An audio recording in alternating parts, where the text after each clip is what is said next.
Hello दोस्तों, आज हम देखने वाले हैं वार्षिक परीक्षा 2024 का। ये हिंदी सामान्य हिंदी का पेपर है और कक्षा 11 का। इसका पूर्णांक 100 था और 3 घंटे का पेपर था। ठीक है, तो 15 मिनट आपको प्रश्न पत्र को पढ़ने के लिए दिया जाता है। ठीक है, आज इस प्रश्न को हम सॉल्व करेंगे और पूरा सॉल्यूशन इस वीडियो के अंदर आप लोगों को मिलेगा। ठीक है, तो चलिए हम देखते हैं कैसा प्रश्न दिया है। इस पेपर के माध्यम से आपको मदद मिल सकती है और आपने एग्ज़ाम में आसान से आप सॉल्व कर सकते हैं इस तरीके से पेपर को। ठीक है, तो चलिए हम बताते हैं किस तरीके से पेपर वगैरह आते हैं और आपको इसको आसान तरीके से सॉल्व कर लेना, कोई दिक्कत वाली बात नहीं है। ठीक है, चलो खंड का, इसमें 4 खंड दिए जाते हैं, एक का खा। ठीक है, 4 खंड इसमें दिए जाते हैं। पहले वाला हम का देख लेते हैं, का कैसा प्रश्न दिया। ऐसे ही मैं पेपर देख के गया था, ऐसे बहुत मॉडल पेपर मैंने देखा था और मैं आसान तरीके से इस सारे क्वेश्चन को सॉल्व कर लिया था, बहुत आसान तरीके से। चलिए, हम वार्षिक परीक्षा 2024 सामान्य हिंदी का पेपर है और कक्षा 11 पूर्णांक 100 है। ठीक है, ए सेट का पेपर है, तो वीडियो को शुरू से लेकर लास्ट तक जरूर देखिए और मिस्टर पठान यूट्यूब चैनल को सब्सक्राइब जरूर से कर लीजिएगा। ठीक है, चलिए खंड का में देखते हैं। निम्नलिखित प्रश्नों के विकल्प में से सही विकल्प का चयन करें। पहला का दिया है, महावीर प्रसाद द्विवेदी लेखक हैं। महावीर प्रसाद द्विवेदी किस युग के लेखक हैं? भारतेंदु युग के या शुक्ल युग के, द्विवेदी युग के, प्रेमानंद? जाहिर सी बात है द्विवेदी युग आपका सही ऑप्शन हो जाएगा, द्विवेदी युग। ठीक है, द्विवेदी युग आपका करेक्ट ऑप्शन हो जाएगा। नेक्स्ट देखते हैं, खा दिया है, कलम का सिपाही जीवनी के लेखक हैं। तो दिया है पहला शांति जोशी, दूसरा अमृत राय, राम विलास शर्मा, श्रीनिवास दास। तो दूसरा वाला आपका सही हो जाएगा, अमृत राय। ठीक है, गा देखते हैं, गा नंबर क्या प्रश्न दिया गया है। गा नंबर दिया गया है कि मधुआ कहानी के लेखक हैं। मधुआ कहानी के कौन लेखक हैं? प्रेमचंद है, जयशंकर प्रसाद हैं और यहाँ किशोरी लाल गोस्वामी और यशपाल। तो इसमें से आपका किशोरी लाल गोस्वामी सही हो जाएगा। ठीक है, नेक्स्ट प्रश्न देखते हैं क्या दिया है। ये दिया है घ नंबर का प्रश्न, भारतेंदु से पूर्व के लेखक हैं। भारतेंदु से पूर्व लेखक कौन हैं? ये आपके हैं ये चंद्रधर शर्मा गुलेरी। ठीक है, देखते हैं रा नंबर प्रश्न दिया है, राग दरबारी किस विधा की रचना है? राग दरबारी किस विधा की रचना है? तो स्मरण करेक्ट ऑप्शन आपका हो जाएगा, श्रवण मतलब श्रवण विधा के रचना है ये। दूसरा प्रश्न इसमें दिया है, निम्नलिखित प्रश्नों के विकल्प में से सही विकल्प का चयन करें। तो जगन्नाथ रत्नाकर की रचना है। इसमें से 4 ऑप्शन दिए हैं, इसमें जगन्नाथ रत्नाकर की रचना कौन सी है? ठीक है, तो आपका जो है यशोधर इनका जो है जगन्नाथ रत्नाकर का वो है, मतलब इनका जो है कवि का प्रतिनिधि है। ठीक है, धारा काव्य है। प्रमल रासो किस काल के हैं? प्रमल रासो किस काल के कवि हैं? देख सकते हैं, दिया गया है प्रश्न, प्रमल रासो किस काल के कवि हैं? तो प्रमल रासो आदिकाल के, भक्ति काल के, रीति काल के और यहाँ पर दिया है आधुनिक काल के। तो प्रमल रासो जो हैं वो हैं आदिकाल के कवि माने जाते हैं, आदिकाल के।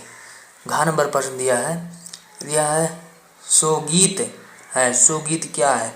राम की शक्ति है, मौन नियंत्रण है, सरोज स्मृति है, अंधेरे में।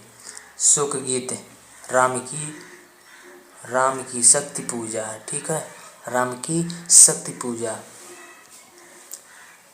नेक्स्ट देखते हैं, हमारा तीसरा नंबर प्रश्न दिया है। इसमें तीसरा नंबर है, निम्नलिखित गद्यांशों में से किसी एक गद्यांश का प्रश्नों के उत्तर दीजिए। 10 नंबर का प्रश्न है, वेरी इंपॉर्टेंट प्रश्न है, 10 नंबर। तो ये गद्यांश आपको दिए जाते हैं और प्रश्न दिए जाते हैं। नेक्स्ट पेज में हम देखते हैं क्या क्या दिया गया है कि गद्यांश के पाठ के लेखक का नाम लिखिए।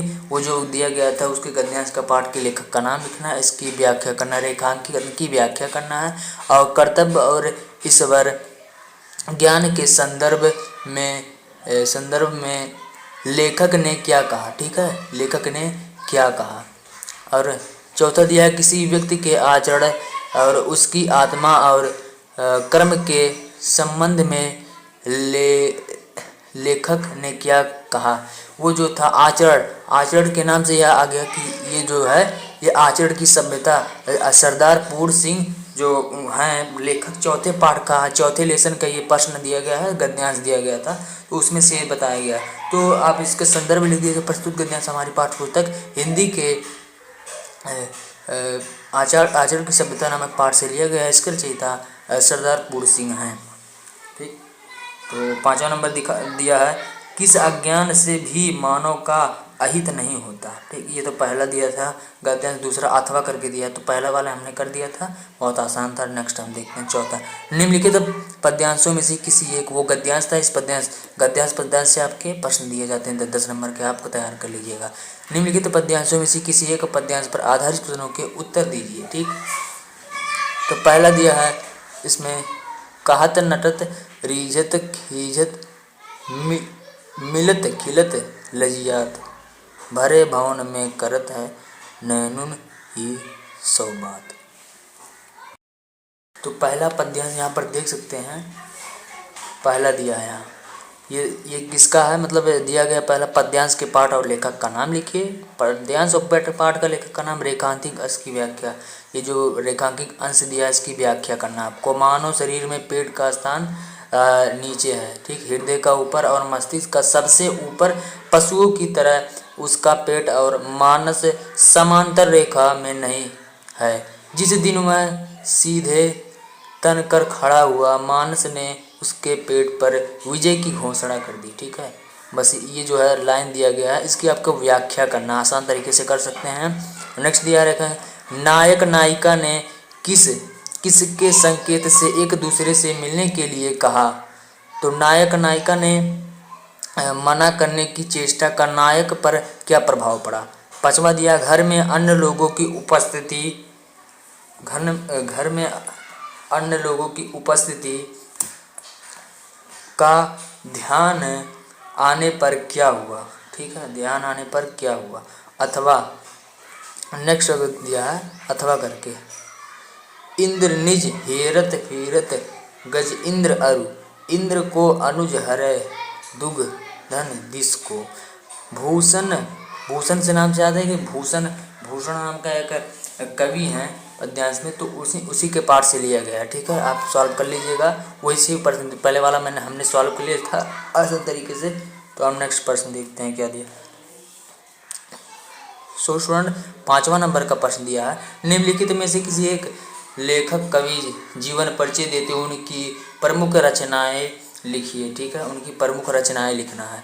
एक कवि का नाम, जैसे पहला दिया है महावीर प्रसाद द्विवेदी का, राहुल संस्कृत्यान का, राम वृक्ष बेनीपुरी का। तो महावीर प्रसाद द्विवेदी और राम वृक्ष बेनीपुरी का बहुत इंपॉर्टेंट है, आप याद कर लीजिएगा।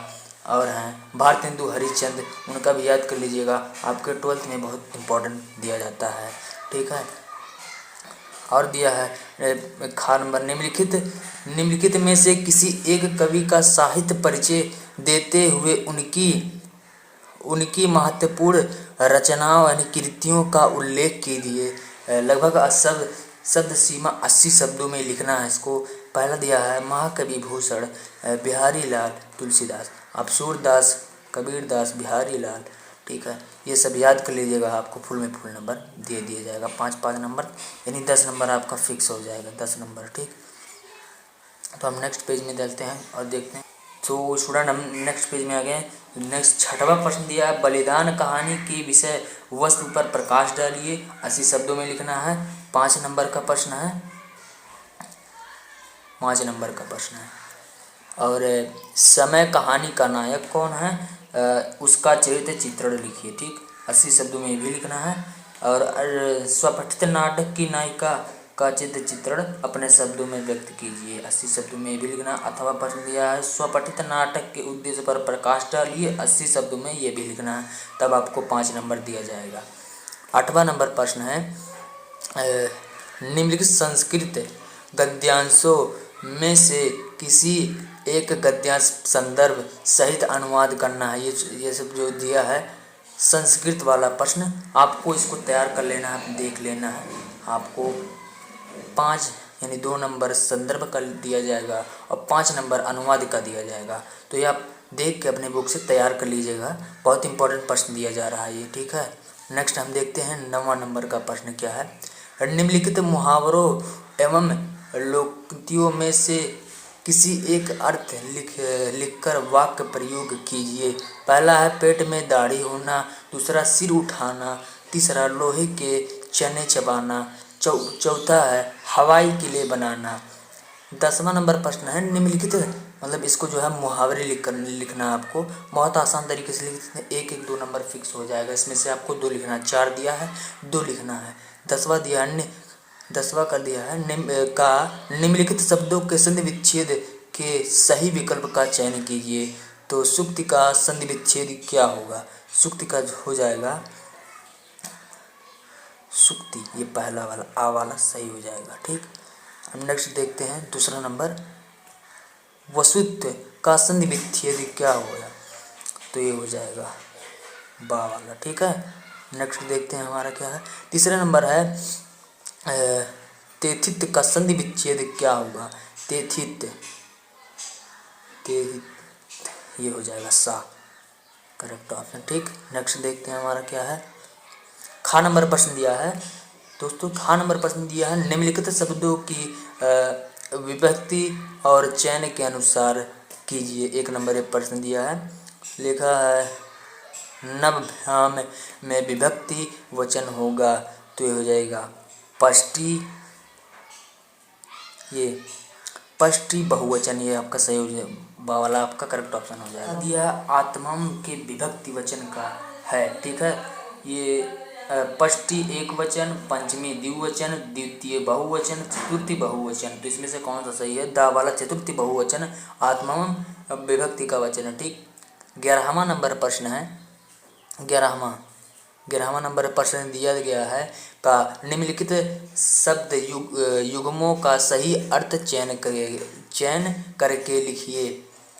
पहला दिया है पास, आ दिया उत्तीर्ण और निकट और जाल, निकट और ऊंचा, समीप और दूर।